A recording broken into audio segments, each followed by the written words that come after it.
a system approaching perfection.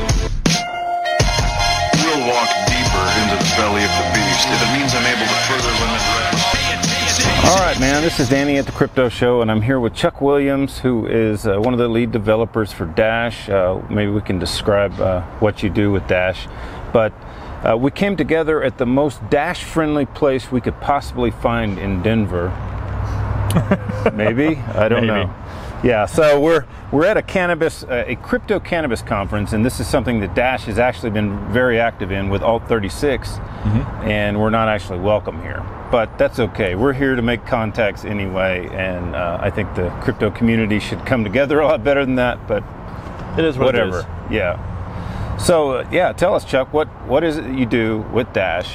So my current title is UIX Tech Lead at Dash Core Group Incorporated, and what I do there is focus on the Evolution platform development for the front end of things. We do a lot of user experience research and design, and prototypes and implementations and proof of concepts. At least currently, that's what we're focused on. Right, and I was just downstairs listening to one of the speakers, and he was kind of expressing how he felt about it was really hard to use Bitcoin, and how can he actually integrate this into his website so that he can sell his hemp products. Right. And he was having trouble with PayPal, and everybody was dropping him, so naturally to him this is a great option, is cryptocurrency.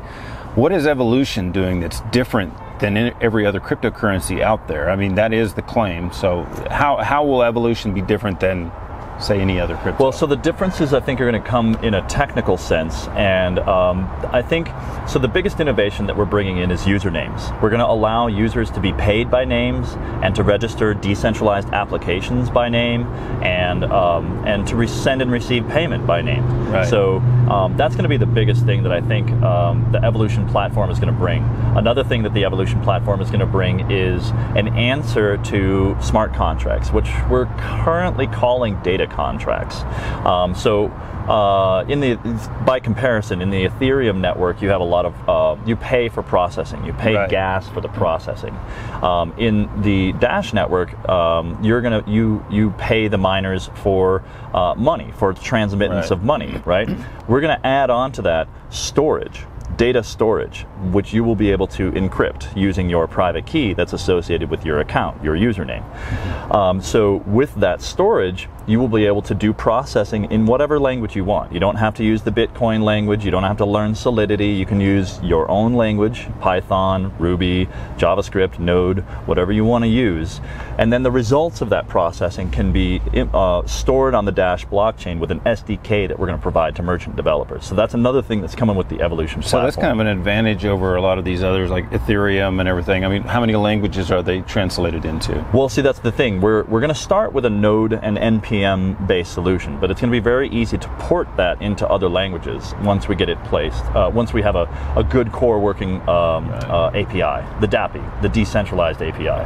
So recurring payments and things like that are not far away. Yeah, we're talking about subscriptions, recurring payments, shared wallets, multi-signature transactions, departmental, organizational kind of fund management type stuff, savings and investments, and I'm imagining things like allowances for my kids that are automatically paid at certain times of the day or year or month, or when they achieve certain things. When they achieve certain goals, So when the dishes are done, you press send. Exactly. And we can, with IoT, we'll be able to integrate that stuff, right?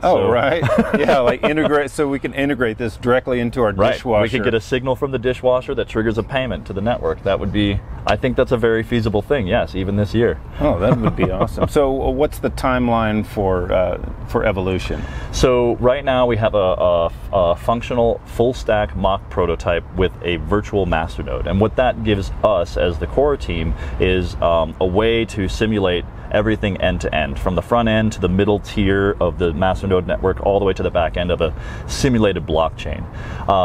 What we need to do is we're focused on milestone developments. We've made date commitments in the past, and we know that there's a lot of discovery, especially in uncertain software development, which is the space that we're working in. We don't know what's next. We don't know what's coming out. So we're wading through it as slowly and carefully as we can, because given that this is money, we can't make any mistakes. So we don't want to mess up colossally and have situations where there's hundreds of millions of dollars lost, as there was on the Ethereum networks, for instance, with the Parity wallet. So we need to be very careful. But speaking in terms of milestones, this year what we want to do is by the end of this year is release some form of the Evolution platform that developers are actually able to work with. Something that they can start testing with, they can connect to a DevNet, they can work with the full stack and actually start developing on the Evolution platform. Right. And once that is successful on the DevNet and we start getting some feedback cycles from developers, we will move into testnet and eventually into mainnet. I don't know what the timeline is on that, but those are the milestone progressions that we expect to work through. So you're working in game developing. I mean, do you have any questions about how like Evolution could be integrated into like creating your own games? So I mean, well, you've got stuff like Steam, and they have an overlay that is integrated into your gameplay. Mm-hmm. You can invite people to join games and stuff. So maybe you can integrate this into games or absolutely applications like that. Yeah, one of the things that we kind of get for free with the Evolution platform is with the usernames, you're going to be able to use that as an authentication mechanism for other platforms. Very much like you would log in with Google or log in with Facebook, you'll be able to log in with Dash. And what that gives you is not only the ability to receive payments directly in whatever you do log into, but you can also use that as a verification for reputation, and you can store data tied to that username within whatever DApp you've registered. So what I would imagine for many gaming studios is that they would register themselves as a corporation or each individual product that they released as an individual DApp that would then be able to transact and participate in the real Dash economy on top of whatever they're doing. What we're delivering is going to be very much lower level. We're not going to be delivering interfaces out of the gate. What we're going to be focusing on is making that interface layer very accessible for game developers, merchant developers of all kinds. Yeah. So what about, I guess, not games that don't really have that already integrated? What about putting that as like a kind of a layer over the game, kind of like what you can do with Discord, and you can have like you can see your friends on the side and they light up and stuff. I anticipate that there will be other developers who will build like whole new platforms on top of it. This what we're building, the Dappy, and that's could what be the SDK is for, so exactly. other developers can work on that. The SDK is a piece of code, a library that like Steam developers would be able to plug into Steam. Like using Steam API to be able to invite friends to a game. Exactly. That's exactly the same premise. Yep.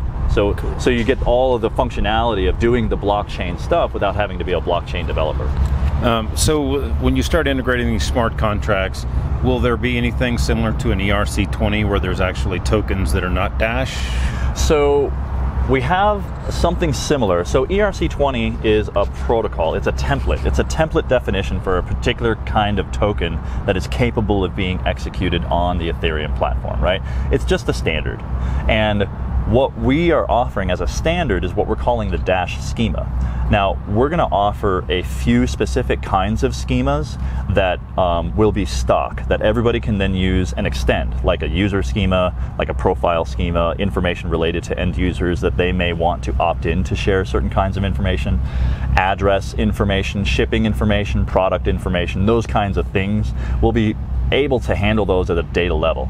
Eventually what we'll do is we'll build in extended schemas where in addition to registering your own DApp, you'll be able to register your own schema. And I would be willing to bet that there will be schema standards out there that many people will be able to comply with, very much like an ERC20. So at some point when we have the full stack functional, what I'd like to do is consider porting the ERC20 standard and see if I can actually port it into our standards and have an ERC20 answer, so that anybody can spin up additional tokens. Be cool. Like if what we're talking about with games, you could actually create your own tokens that would be used within the game. Right. And so, and I don't know how much of this has been released in terms of the details, but I'll say it anyway. But we will be having an internally kind of combustible version of gas, dash credits that will be specifically used by the network for these kinds of back-end processing, the storage of data, the validation of the schemas by the master nodes, and all those kinds of things. Those need to be paid for with those credits, in addition to registering user names. So registering your username won't be free. Signing up won't be free. There's a cost involved.